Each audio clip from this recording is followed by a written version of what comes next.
Good afternoon, Manador. Welcome back once again. Myself, Dr. Sangeeta, Assistant Professor, School of Management Studies, QSAT, moderator for the afternoon session of day one of the global webinar on vulnerabilities through the gendered lens, lessons from COVID-19. In effect, COVID-19 has created social distancing and physical barriers on the one side, but opened realms on the other side. And with this, we have Ms. Preeta P. Menon, who is a native of India, who resides in Geneva, Switzerland since 2003, joining us with this session. She graduated from Kerala Agricultural University and she is a certified European financial analyst, FCA UK. And she is also interested in life skills coaching and music. I should say that she belongs to the genre of philanthropist and she has co-founded WELL, the Women Encouraging Life and Living, an all-woman social initiative in India. She's a mentor to Alap, the teenage music band in Geneva. I take this opportunity to welcome Ms. Preeta Menon to deliberate about the gendered vulnerabilities in Europe from her first-hand experiences. Ms. Preeta, you will have 40 minutes for the presentation, after which you'll be getting 20 minutes for discussion. The audience can float their questions in the chat window and the moderator will raise the questions to the speaker. So, Preeta Menon, who is going to join us from Geneva, Switzerland. Over to you, Preeta. The stage is yours. Thank you so much, Sangeeta, for the kind introduction made here. So let me extend my sincere thanks to Women's Studies Center CUSAT for giving me an opportunity here to converse with you on my experiences from this part of the globe. So I would like to take this opportunity to congratulate Women's Studies Center CUSAT for organizing this webinar and on this particular topic under the circumstances, because it is very important to deliberate on the consequences of the pandemic on women, the already vulnerable section of the society. It is as critical as dealing with the pandemic. So I would like to take you through the to the discussion with some slides. So I'm sharing my screen so that you can just go through this slides while I make the presentation. This spiky blob seen around the world, which has become part of our everyday life, which has taken a toll on the medical system of the world, which has left the modern scientific world as mere spectators.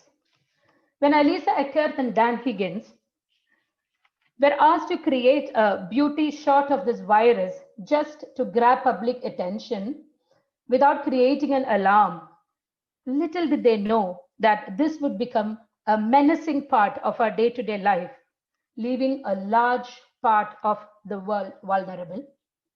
So good afternoon, ladies over there, and good morning or good evening to all the participants who have logged in from other parts of the world. It is a very, very good morning here in Geneva, Switzerland. A very warm, bright morning, something to really enjoy and cherish during this time of distress. So next 1 hour, I'll be trying to share my thoughts or my experiences of being here, how the pandemic has affected the European society, with a special mention to the women community or the women section in Europe. So before going into the core topic of the impact of the pandemic on the women community in Europe, so the topic here today is women and COVID from a European perspective. So before going into the core subject of the impact of the pandemic on women in Europe, it is very important to understand the prevalence of gender inequality in Europe, or to understand to what extent women in Europe enjoy equal status with their male counterparts, to what extent Europe was successful in granting the women community equal rights as with the male counterparts, and how forward was the society in these aspects.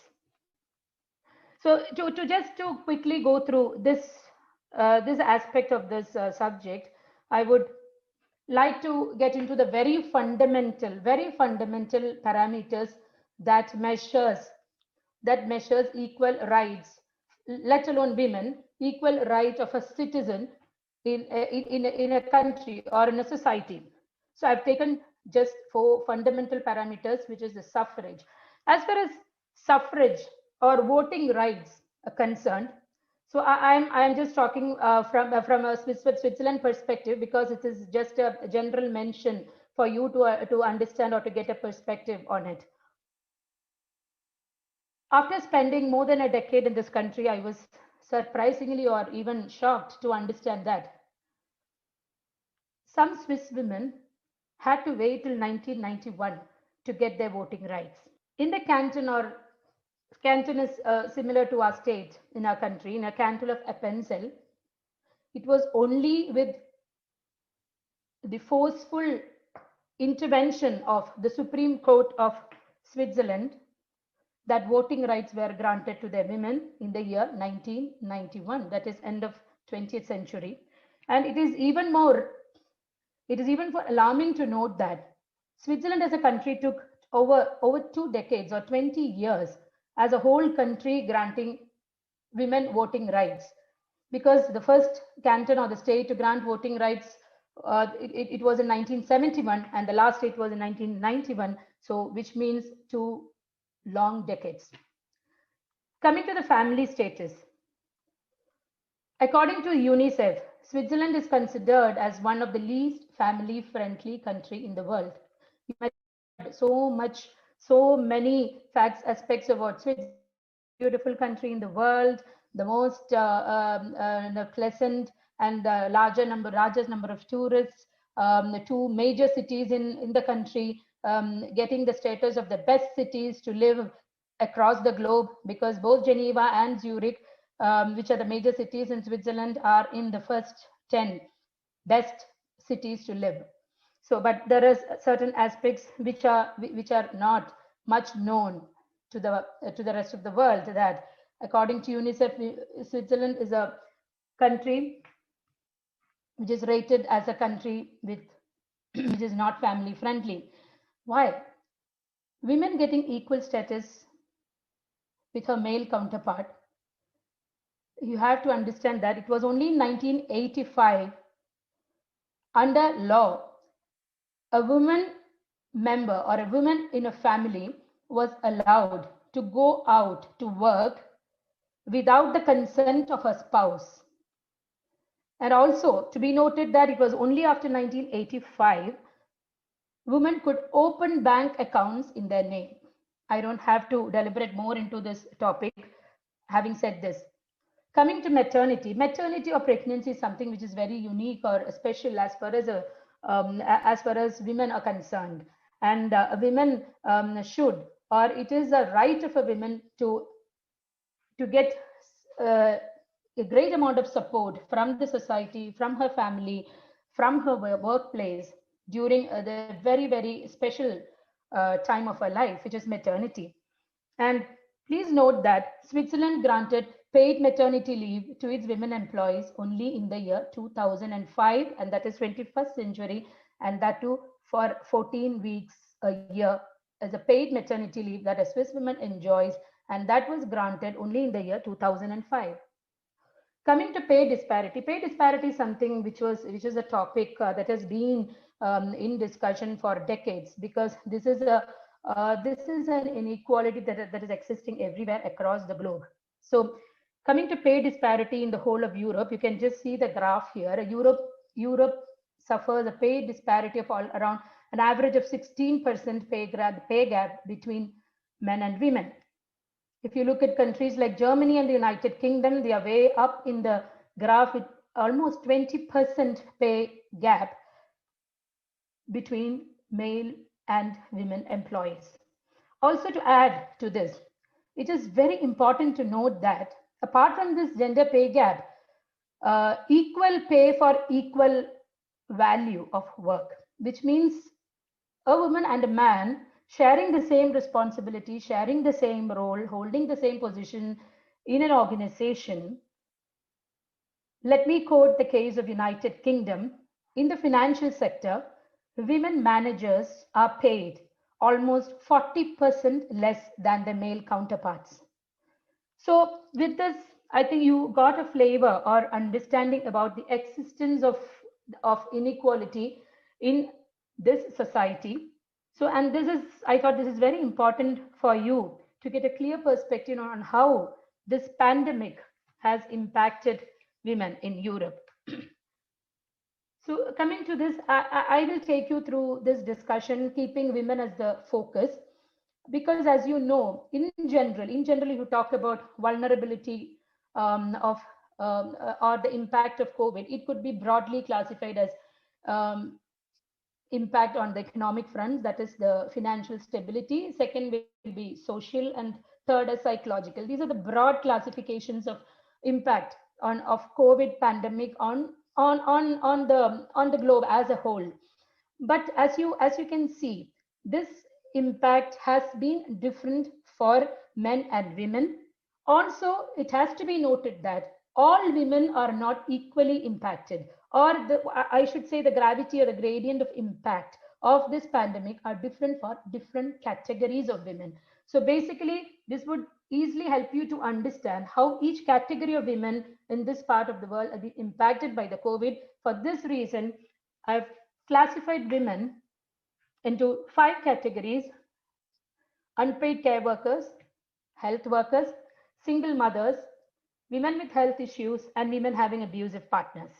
So we'll take one by one quickly and just go through this. Women as unpaid care workers.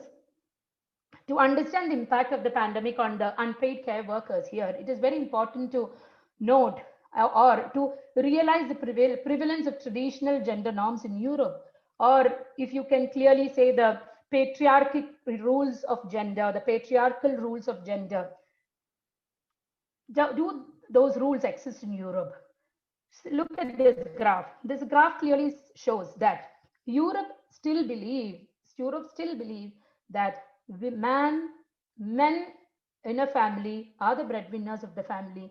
Women responsibility is primarily to take care of home and family. Again, 2 more graphs to substantiate this, showing that women spending more time taking care of their home, taking care of their children, and the time spent by a woman is almost twice in Europe compared to her partner in childcare, cooking, and housework.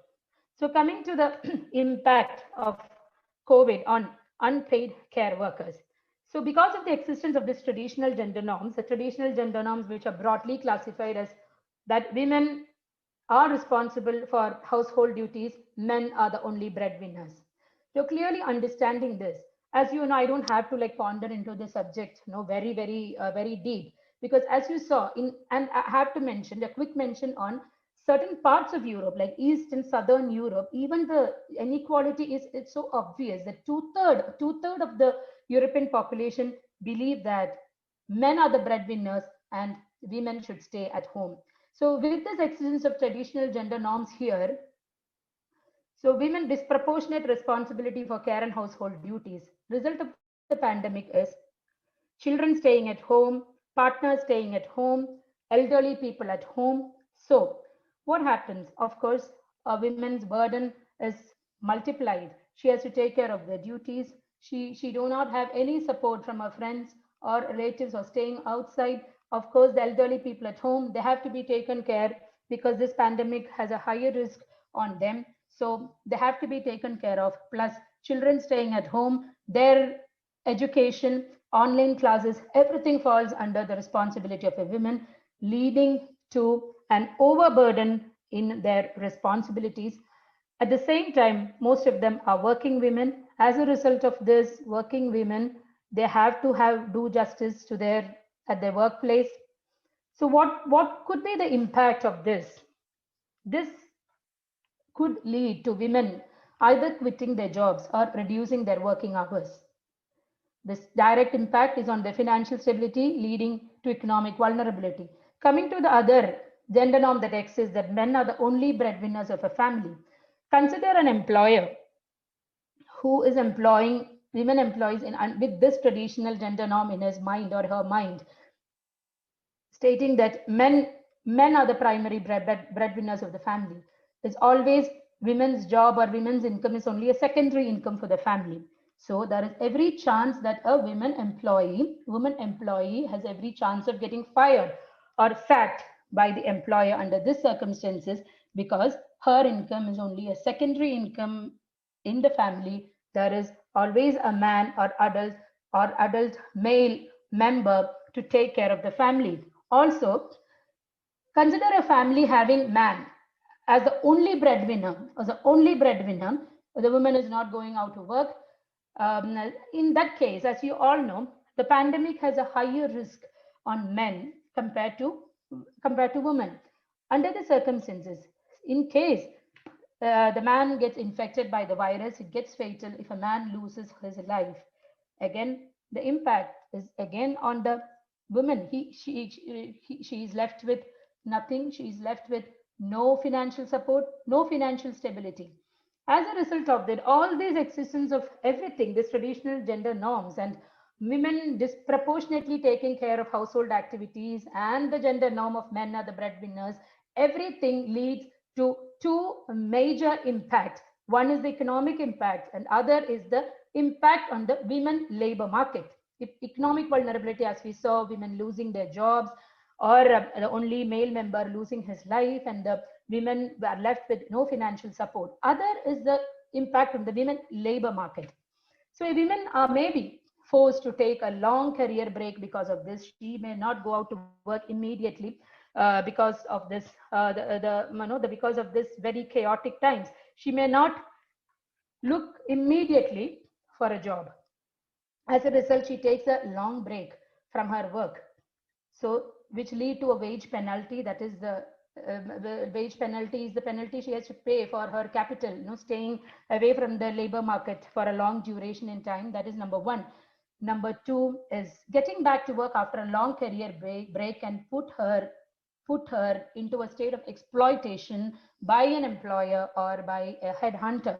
She may be paid less, she may be doing a job which is not according to her skill set. So in the labor market also, this could lead to vulnerability of women in the labor market. So coming to the second group of women who are impacted are the women who are in the healthcare industry. So as you all know, women form a large part of the healthcare work pool. Coming to the statistics in European Union, please make a note that 78% of health workers in Europe are women. 78% of the health workers in Europe are women.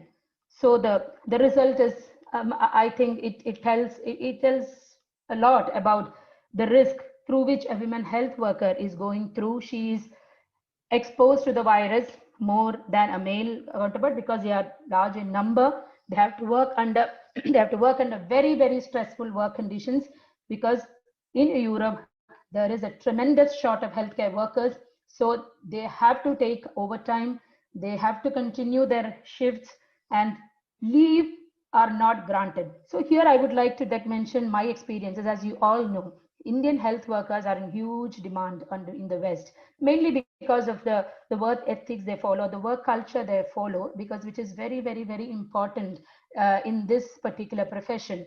Because as health workers, how do you deal with a person with a health problem or a person having mental issues? It needs a lot of compassion, empathy. So Indian health workers are very, very, they're very good at it, and they're very very much acceptable in this part of the world because of their work culture here.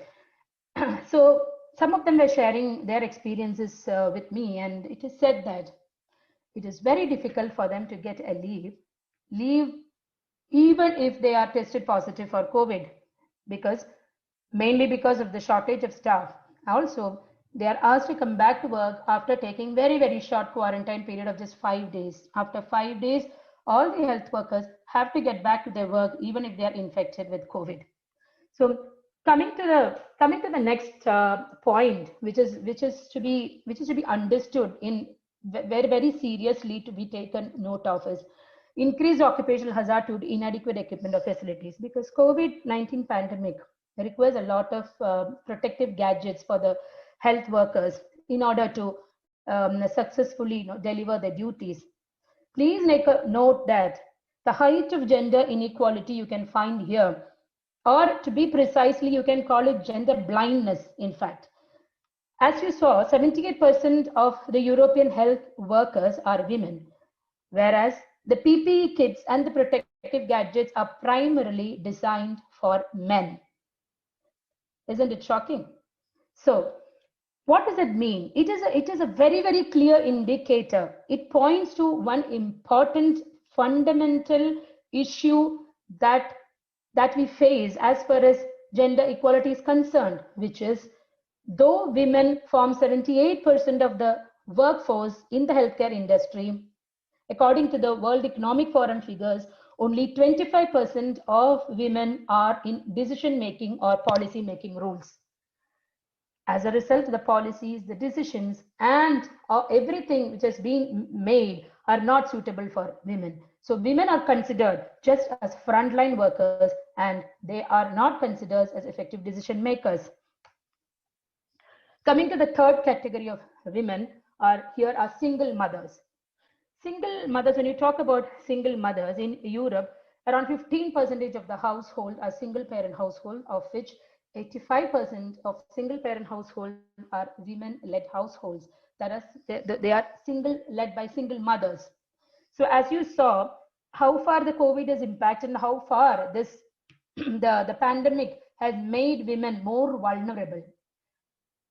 A single parent, the figures show that the risk of a single parent household going into poverty is more than 50%, at a higher risk of a single parent household going into poverty compared to a household having two adults.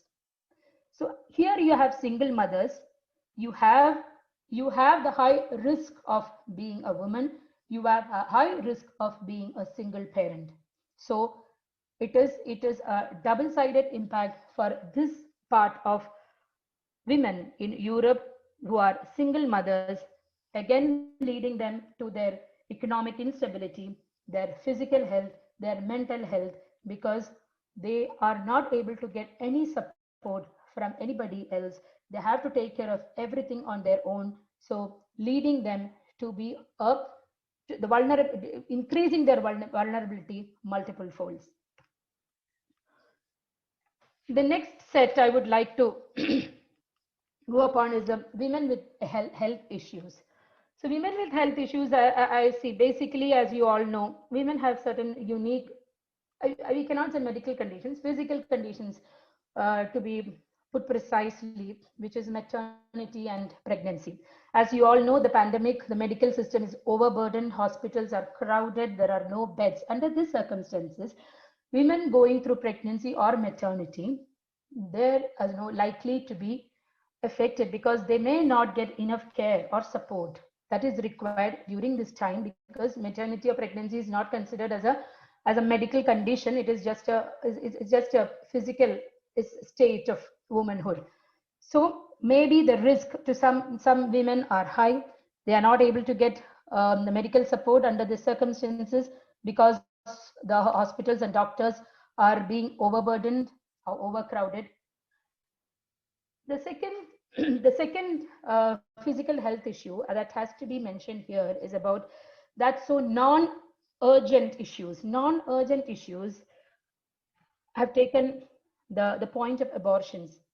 Talking about abortions here in the West, To cite the situation in some of the Eastern European and in South European countries, especially in countries like Italy, existence of extreme organizations, extreme religious beliefs, it has to be noted that 68% of doctors consciously do not support abortions. It's 68% of the doctors. Also, only 65% of the hospitals have gynecology and obstetrics department. What happens because of this? Abortion, as you all know, it is denying women her right to decide not to have her baby, could be considered as a human right violation. So because of this pandemic, there is every chance that she may not get support. If at all she wants an abortion, she wants to, she do not want a child at this point in her life. What happens? She has to continue her pregnancy. She has to deal with her unplanned baby. So as you all know, having an unplanned child, having a child has always proved disadvantageous to a women. And disadvantages in the sense, especially when you are not prepared for it, resulting in women's deterioration of physical health. She may get stressed, resulting to mental health issues and making her more vulnerable. So she's not able to make a choice of terminating her pregnancy, resulting in she may have to take a break from her work. She have to cope up with the situation that she's going to have another member in the family whom she should take care of. She may have to quit her job, take a career break, leading to economic vulnerability, also affecting her mentally and physically. Coming to a very important point to be noted here is when you talk about health, WHO clearly states that state of health of a human being is considered to be is a physical, mental, and social well-being of an individual, and not only the absence of a disease. That is considered as health. So mental health plays a very important role, as you all know, in everyone's life. So coming to mental health, because the impact of this pandemic, when you talk about the physical impact of the pandemic, it is as important to talk about the impact on the mental health of women in this, because it is also said that you can die of pandemic, you can die of loneliness too. And also mental health issues are our enemies as invisible as the virus. So coming to the general mental health situation in Europe, across the globe, if you see, Europe faces a highest rate of mental health problems if you look at across the globe. And in Europe, compared to the men, women are at a high risk of getting mental health issues. They are affected by stress, depression, anxiety, fear, loneliness, and 10% of European women, 10% of European women on an average have mental health issues. And as you can see in this graph, it is even up to 17%. It is even up to 17% in countries like Portugal. So what is the impact of this? What is the impact of COVID on this?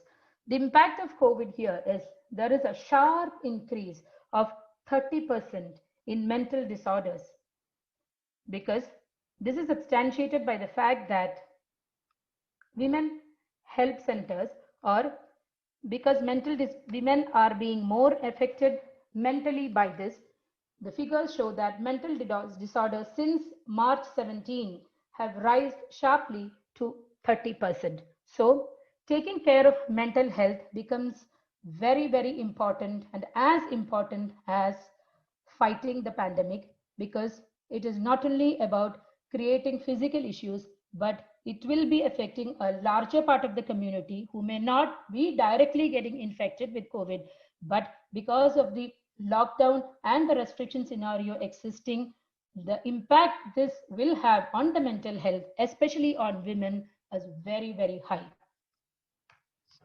So coming to the, the last category of women,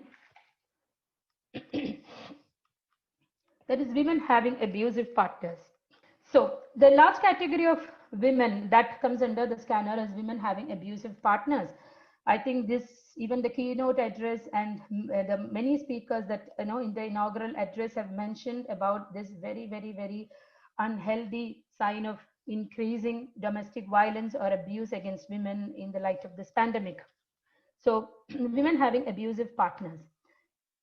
If you look at the European figures, it is understood that 1 out of 3 women in Europe experience physical or sexual abuse from her intimate partner. So coming back to the crisis scenario, it is shown that this domestic violence definitely increased by a third. Coming to the domestic violence, when you talk about domestic violence, because it is undoubtedly everybody has raised this issue that it has increased the rate of domestic violence or abuse against women. Why? Mainly because it is very clear. During the lockdown situation, women has to stay at home. She is sharing the same space with the abuser. There is no choice for her rather than to be at home and facing the abuse. So as a result of this, the domestic violence in Europe has increased by a third. When you talk about domestic violence, because I had to mention about this Istanbul Convention of 2011, just to throw some light on how the European society views the abuse or violence against women, how legitimate it is. So Istanbul Convention of 2011, Istanbul Convention was mainly for prevention of abuse and violence against women, or to legitimize or legalize any abuse or violence against women as a crime under law. So the main objective of the convention was that. Till now, 45 countries have signed it who participated in the convention. It is to be noted that six countries are yet to ratify this in their parliament, which means their parliament hasn't passed. So it is still not legally a crime in these 6 countries to abuse a woman. Moreover, it was only in 2017, as you see, the convention happened in 2011, but the European Union Parliament could ratify it only in the year 2017. It took long 6 years for the European Parliament to ratify this, to get support from the member countries to consider domestic violence and abuse against women as a crime. 6 long years. And another very alarming fact to be noted is that the recent reports says that the very place where this convention was held, which was in Turkey is thinking of withdrawing from this. So it is to be noted that why did it take so long to consider a crime a violence or an abuse against women a crime under law? Because a lot of pushback to the authorities from extreme fanatic organizations, religious organizations are resisting this particular movement. So this issue of domestic violence is something that is very, very, very grave issue, and that has to be addressed. And to address this, we need a huge paradigm shift in the general attitude of looking at violence against women.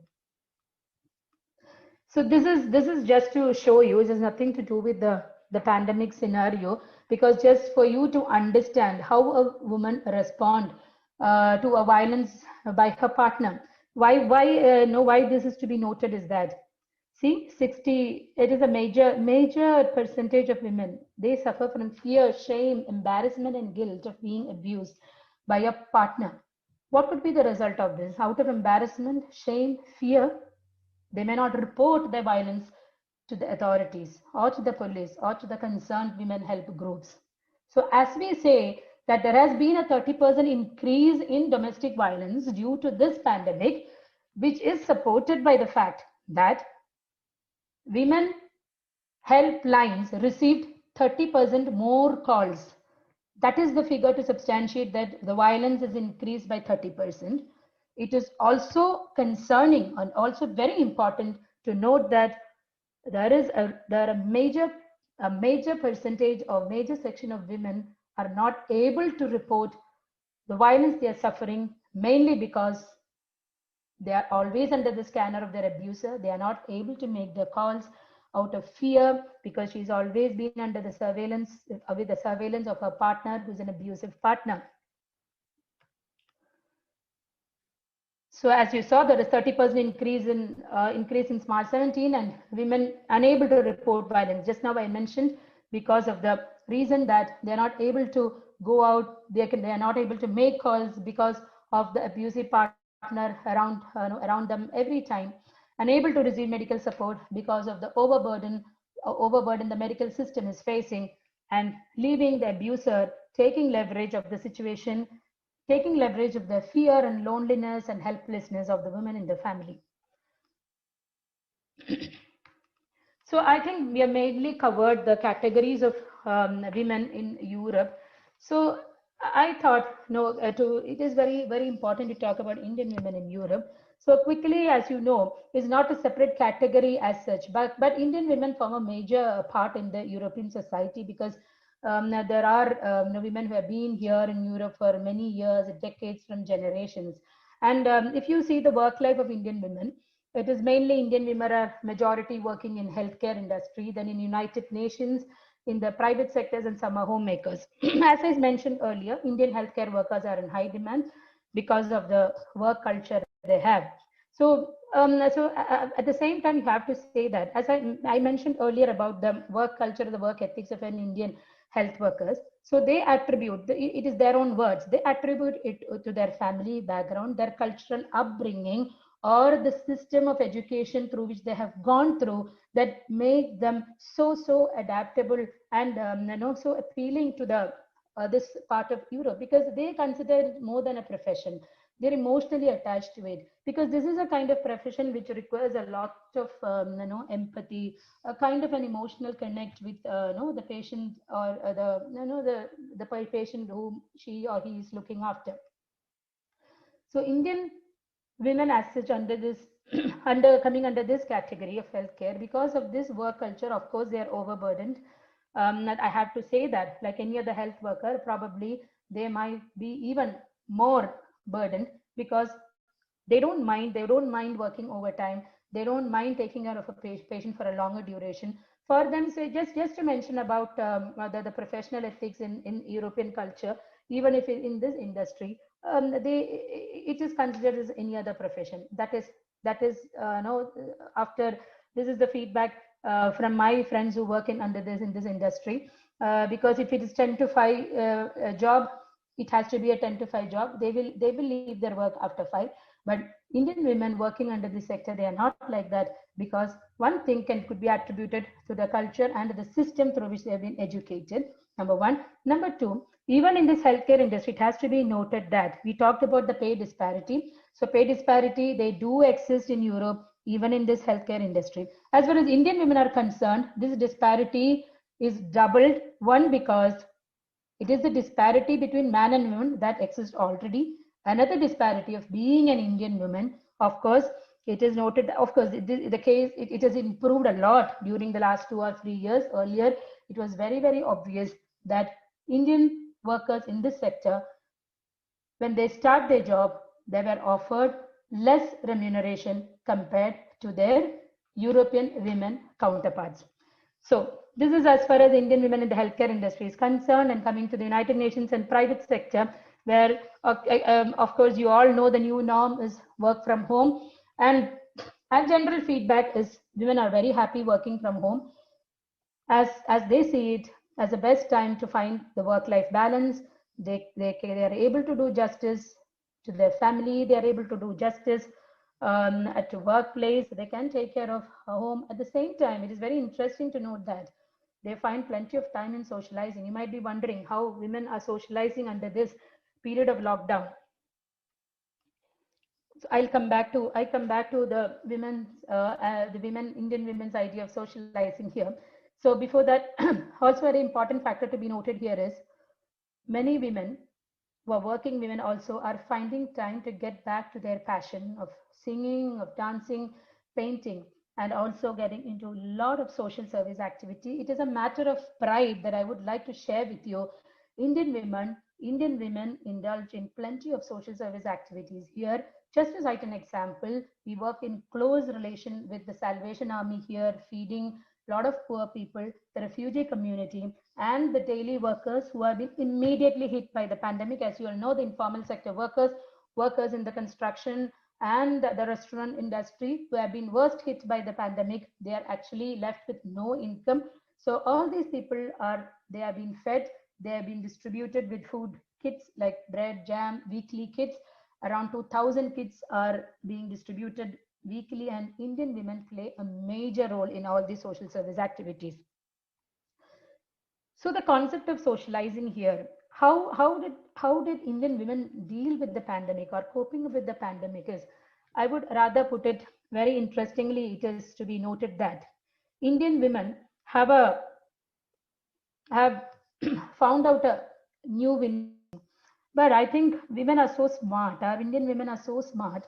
They have as you all know, we have a habit of forming small groups. You have groups based on based on language, based on state, everything, whatever it may be. But these nature of Indian women have helped them a lot in coping up and maintaining their mental health, and their social life is very, very active in this part of Europe. And you will be surprised to note that we had digital pujas happening, we had digital festivals happening, and one more thing, Indians are so attached to their art and culture.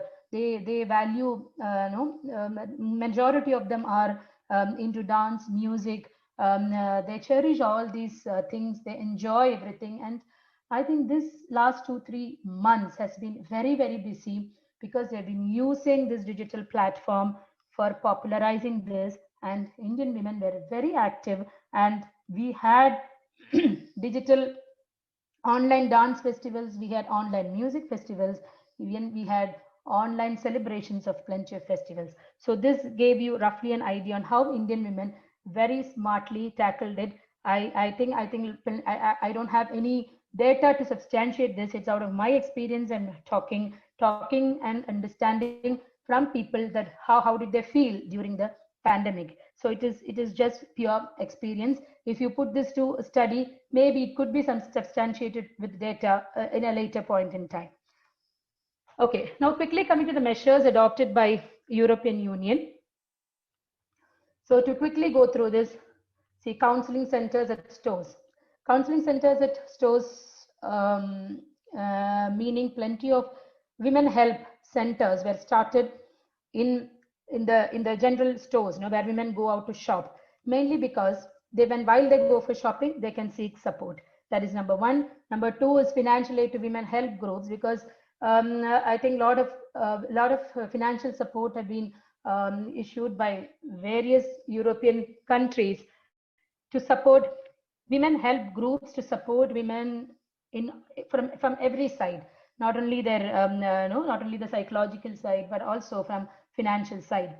And also some countries like Italy and Spain, I think women were relaxed from COVID measures, because women were allowed to leave their home if they face abuse from their partner, and they were allowed to leave home whenever they want. They can go to the police and report it. So they were not coming under the COVID restrictions canon. And also providing more shelter homes for women, because this was a very, very welcoming move, because a lot of empty hotels and farmhouses were converted into asylums or women shelter homes, mainly because, as you know, there was a sharp increase in domestic violence that women were going through. So those women were sheltered and more places were made available for them. So for policy formulation, this is a very, very, very important or a very fundamental place. where we should draw the attention of the authorities. As I mentioned about this policy formulation when I spoke about women in the healthcare sector, where we saw that majority of the women, the majority were women, but as far as the decision making or the policy formulation roles are concerned, their representation is very, very less. Though WHO and the European Union Commission have strongly or vehemently asked the countries to frame policies that are suitable for women, like alleviating tax burden or reducing tax burden on women-owned businesses, social protection for informal workers, effective use of women's network, granting paid leave to them, or paid reduction in working hours, providing additional subsidies, financial aid for women-run businesses. Everything, it's well. It's having said this, everything is well and good. Only if the policies formulated are suitable to address the issues of a women effectively. What is it that takes to ensure that? The only way to ensure that is to ensure women participation in policy formulation roles or decision making roles. So inadequate representation in policy making, as I said, is a major challenge that the governments are going to face as far as policy decisions will be framed. Again, the main reason of this again boils down to existence of traditional gender norms that men are better political leaders. Can you believe that the latest UN survey shows that 50% of Europe, 50% of men and women in Europe feel that men are better political leaders compared to women. And let me cite the example under this COVID circumstances. Take the example of countries like Germany, New Zealand, Finland, and Taiwan. These 4 countries were applauded by the world for tackling this pandemic very, very effectively. What have these countries in common? All these 4 countries have women as their leaders. So these traditional gender norms as men are better political leaders. So it is a time to bust all this. So let us take this opportunity to unstereotype the stereotypes. That is very, very important. The points here to be noted that it is not that we're not aware of the impact or the negative impact this could cause to a woman. That tackling this becomes very, very, very important. So again, till now we have been discussing from a very dark background. Like as you can see in my presentation, it is a gray background. There's the gray background of the pandemic, that is COVID. I think it's time that we start looking through a rosy lens, like the letters clearly show. Like you say that every cloud has a silver lining. I think no other time will be as best as this time to correct the long outstanding mistakes our society has been committing. So again, it comes back, what is it that takes to improve the status of women in a community or to bring in more equality to women? It is first changing the mindset, changing the attitude, which is basically changing the stereotype. Second one is the organizational support, which is mainly to do with the financial and the social vulnerability that women faces. That has a lot to do with reducing the pay gap, reducing even distribution of unpaid work that comes in unstereotyping. Mainly the financial vulnerability of women faces. To get rid of that, again, women have to be given a very, very, very important role in decision making. Only then a government can think of formulating an inclusive policy which is suitable for a woman, which forms the very basic fundamental issue of coping from an organizational level with the larger issue of gender inequality.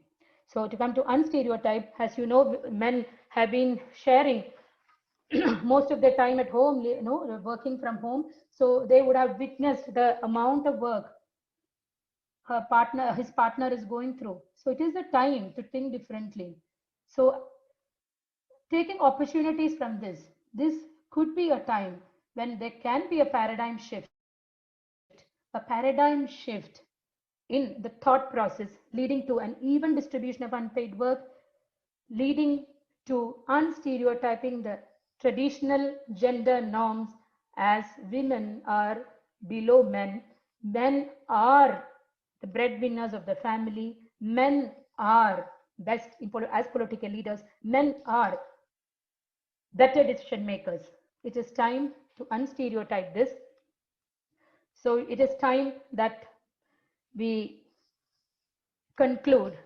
It is very well clear that men are at a very high risk of getting infected by COVID. However, women are at a very high risk of getting affected by COVID. COVID-19 has indeed created a global crisis of a very high magnitude, unparalleled in the history. So what is required to sum up whatever have been discussed here, have gone through, to sum up is a coordinated response to this, a coordinated response meaning of very well coordination from the legislature, the judiciary, the police, the medical system is the need of the hour to handle the sheer scale and complexity of the situation. One thing you have to keep in mind, this pandemic is not going to go away very soon. Crisis is unavoidable, but responding to the crisis is our choice. Fighting back the pandemic with all available resources, resilience,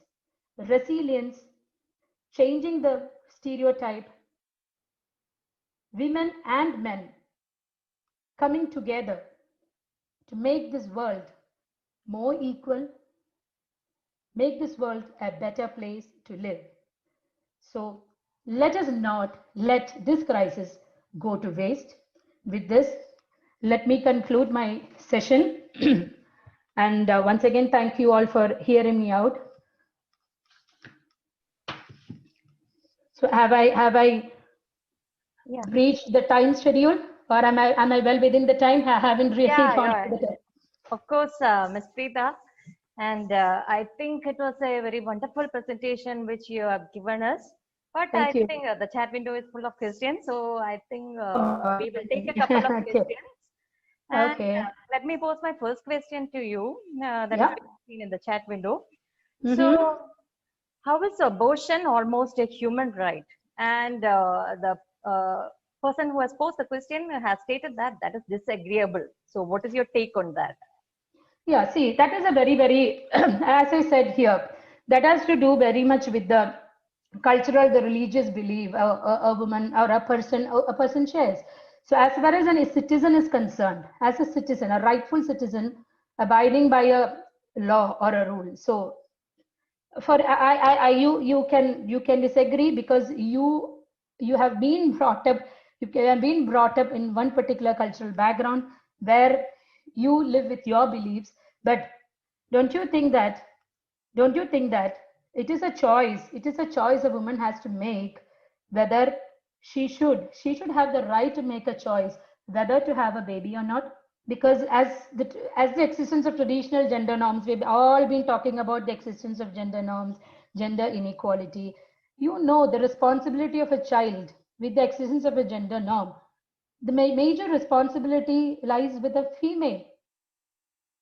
First, a female should be physically prepared, moreover mentally prepared. She should be psychologically strong, because it is a very important phase in her life to deal with pregnancy and maternity.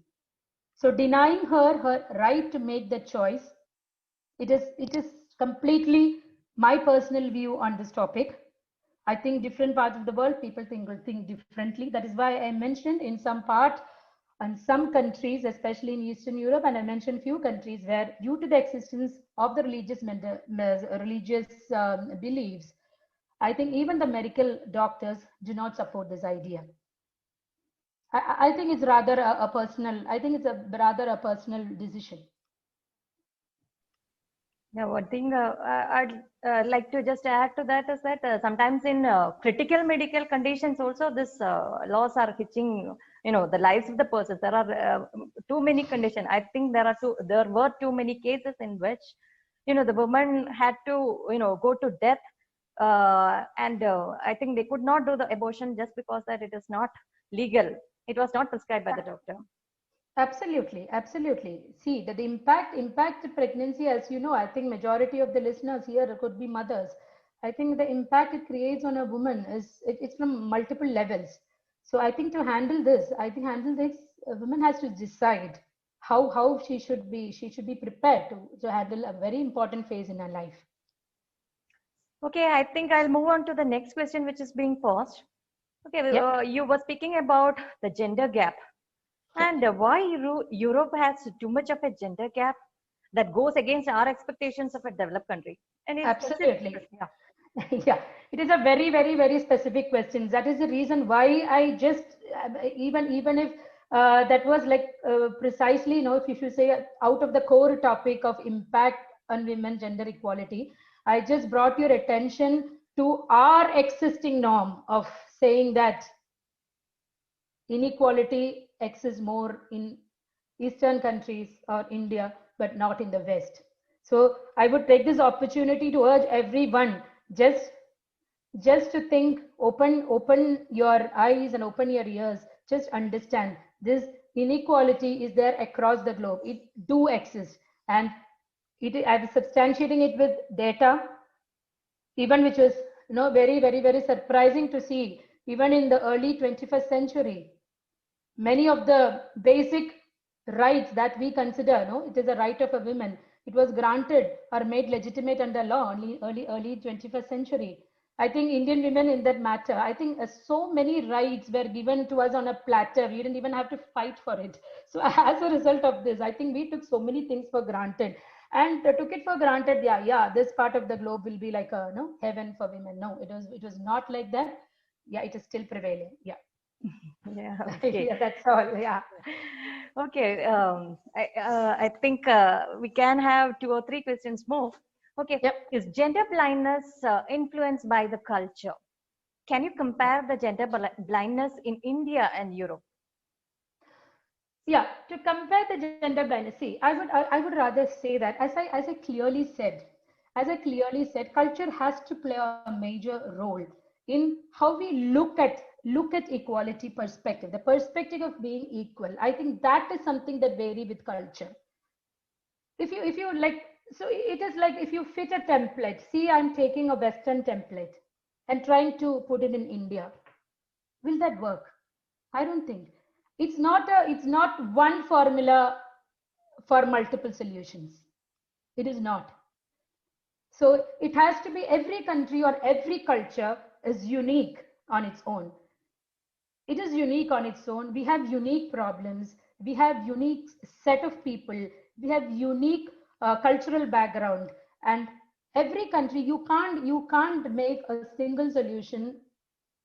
You can't get a single formula for multiple solutions. Every culture is good. Every culture, there are so many things that is acceptable in one culture. There are so many factors that has to be discarded with time in every culture. But I would like to say that always try to look at culture with a template that fits that culture. A template that fits that culture. Then you will be able to find a better solution for that. Okay. So it has to be tailor made, to be precise. Yes, sir. Okay, so we'll move on to the next question. In fact, we have a lot of questions on the window. Oh, really? But if you're Yeah, falling short of time, I think you can collect the questions and let me know. If possible, I will respond to yeah. it in I writing to think you. we'll have Yeah, one last question. How sure. often do this woman face workplace harassment in Europe? What Yeah, do you think? yeah. Of course, women face plenty of harassment. But one major thing. See, you have seen the Me Too campaign, no? Me Too campaign that picked up Yes, in India. It was started from the US. yes, yes. So that says it all. Yeah, it is there. It is there. How you respond to it differ. Yeah. People who go through harassment in this part of the culture, no if, see it is again you can't, of course, I don't know whether you can really relate to how a woman respond to harassment is a cultural phenomenon, as a cultural phenomenon. Response of a woman can do anything, of course, to do with the culture. It has to generally to do with the norm that women have to keep quiet, or this is part of of the workplace. I think at the same breath, I have to say that, some women are so aware of the rights that law provides them. I think they are coming out. They are coming out boldly and fighting it. This is something that, I think in Indian women also, women have started coming up. No, they are openly talking about it. I think that is a very welcoming move. I think the same thing is happening here. We cannot say that no, there is no harassment at all. There is harassment. Some people talk about it, some people do not. But That is our a fact. expectation is something different because we Absolutely. consider that as a free society, and we do Yeah. think that the gender Yeah, equality prevails over that, and that stems out of the questions that stems absolutely. out of it. So I think this presentation was mainly on busting so many stereotypes about the Western culture. Yeah, is it Yeah, not, Dr. that's Sangeeta? Yeah, I think it's time that you should feel one positive thing that I would urge everyone to follow from this culture is their sense of pride for their nation. I think this is something that everybody, irrespective of man, women, every citizen, that should follow. They take a great amount of pride in their nation, great amount of pride in the public places, great amount of pride on their monuments. They try to keep it spick and span, keep it very clean and nice because they value taxpayers' money. To be boils down to that. That's all. Okay. Okay, okay. All right. So I think we are past the time, so Yeah. I think we should be just ending this session. So let me just go on to my official duty of proposing the vote of thanks to you. Actually, Preeta, you have put light, and it was a wonderful presentation of the developed country perspective. We had a lot of information added to the knowledge, and in fact, in India, you have actually what you said is right. You have busted our knowledge regarding the developed country perspective. That is, we had an unexpected revelation that they grabbed the voting rights only in the 90s, and Absolutely. they do have still existing gender disparities. We thought, we Indians and even Kerala thought that we are only the persons who have left out the wages, the preferential treatment of the employers for men, then also some kind of revelations in the sense that the women in Europe have the abusive partners, and they also suffer from the sexual violence in so-called free society, and all those things. It was interesting. And also the European specific issues which you have pointed out, just like the single mother issues and the increased vulnerability because of the COVID-19. Okay, it was wonderful. And also, we could also just join with your concluding remark of strength of the women leadership in combating the pandemic. In every part of the world, we can see that the woman has been successful in combating the pandemic, and also the unstereotyping, the suggestion for unstereotyping of the gender norms. And I think I should say that you have left no stone unturned. Thank And you. Thank you so much. Yeah. Thank you.